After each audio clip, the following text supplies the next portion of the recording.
Hi guys, एक fashion update है आप सभी के लिए। गोइंकास में ईयर एंड सेल आ चुका है from 25th March to 31st मार्च।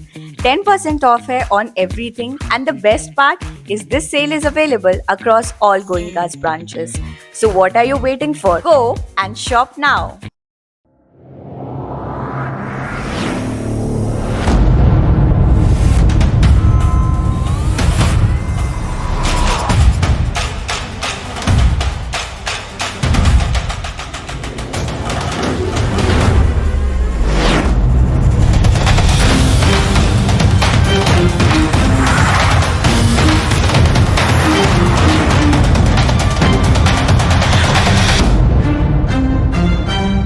जय हिंद। मैं नैना न्यूज अनुमान 24/7 में आप सभी का स्वागत करती हूं।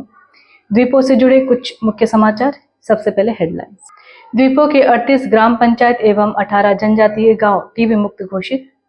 अंडमान तथा निकोबार कमान ने एक्सरसाइज द्वीप शक्ति 2026 के दौरान संयुक्त युद्ध संचालन का नेतृत्व किया। दक्षिण अंडमान के राष्ट्रीय एकता दौड़ मैराथन सफलतापूर्वक संपन्न।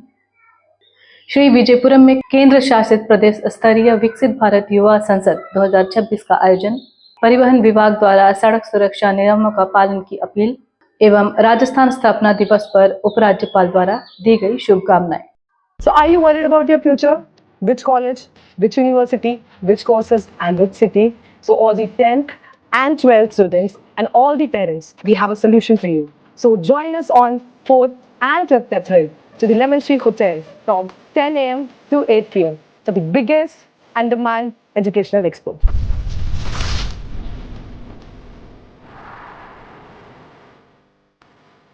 अब खबरें विस्तार से। द्वीपों से एक बेहद सकारात्मक और प्रेरणादायक खबर सामने आई है, जहां 38 ग्राम पंचायतों और 18 जनजातीय गांवों को टीबी मुक्त घोषित किया गया है। यह उपलब्धि राष्ट्रीय टीबी उन्मूलन कार्यक्रम के तहत लगातार चलाए जा रहे जागरूकता अभियान पर समय पर जांच और प्रभावी उपचार का परिणाम है।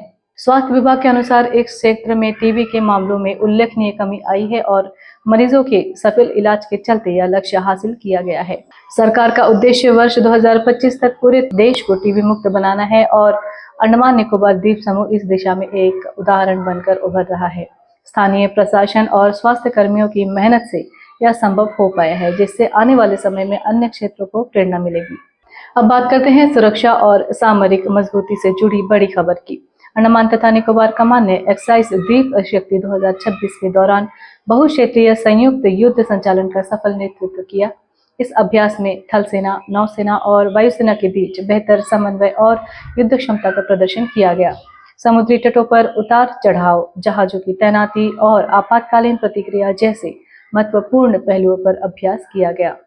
इस तरह के अभ्यास देश की सुरक्षा तैयारियों को मजबूत कराने के साथ साथ किसी भी आपात स्थिति से निपटने की क्षमता को और भी प्रभावी बनाते हैं। इसी कड़ी में देशभक्ति और एकता का संदेश देते हुए दक्षिण अंडमान और राष्ट्रीय एकता दौड़ मैराथन का आयोजन किया गया।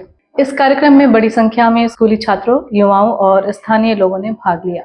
प्रतिभागियों ने जोश और उत्साह के साथ दौड़ में हिस्सा लेते हुए राष्ट्रीय एकता, भाईचारे और फिटनेस का संदेश दिया। प्रशासन द्वारा इस आयोजन के जरिए लोगों को स्वस्थ जीवन शैली अपनाने और देश के प्रति एकजुट रहने का संदेश दिया गया। कार्यक्रम के अंत में विजेताओं को सम्मानित भी किया गया, जिससे प्रतिभागियों का उत्साह और बढ़ा। अब रुख करते हैं युवा सशक्तिकरण की ओर, जहां श्री विजयपुरम में विकसित भारत युवा संसद 2026 का आयोजन किया गया। इस कार्यक्रम का उद्देश्य युवाओं को लोकतांत्रिक प्रक्रिया से जोड़ना और उन्हें अपने विचार रखने का मंच प्रदान कराना था। विभिन्न शैक्षणिक संस्थाओं के छात्रों ने इसमें भाग लेकर देश के विकास से जुड़े मुद्दों पर अपने विचार प्रस्तुत किए। कार्यक्रम के दौरान युवाओं ने आत्मविश्वास के साथ अपनी बात रखी और देश के भविष्य को लेकर अपनी सोच साझा की। यह पहल युवाओं को नेतृत्व क्षमता विकसित कराने और जिम्मेदार नागरिक बनने के लिए प्रेरित करती है। अब बात करते हैं सड़क सुरक्षा की, जहां परिवहन विभाग ने सभी नागरिकों से ट्रैफिक नियमों की सख्ती से पालन करने की अपील की है। विभाग ने कहा है कि सड़क दुर्घटनाओं को रोकने के लिए हेलमेट पहनना, सीट बेल्ट लगाना और गति सीमा का पालन करना बेहद जरूरी है। जागरूकता अभियान के तहत लोगों को सुरक्षित ड्राइविंग के प्रति सचेत किया जा रहा है। विभाग द्वारा स्पष्ट संदेश है कि थोड़ी सी लापरवाही जानलेवा साबित हो सकती है, इसलिए सभी नागरिक जिम्मेदारी से वाहन चलाएं और नियमों का पालन करें।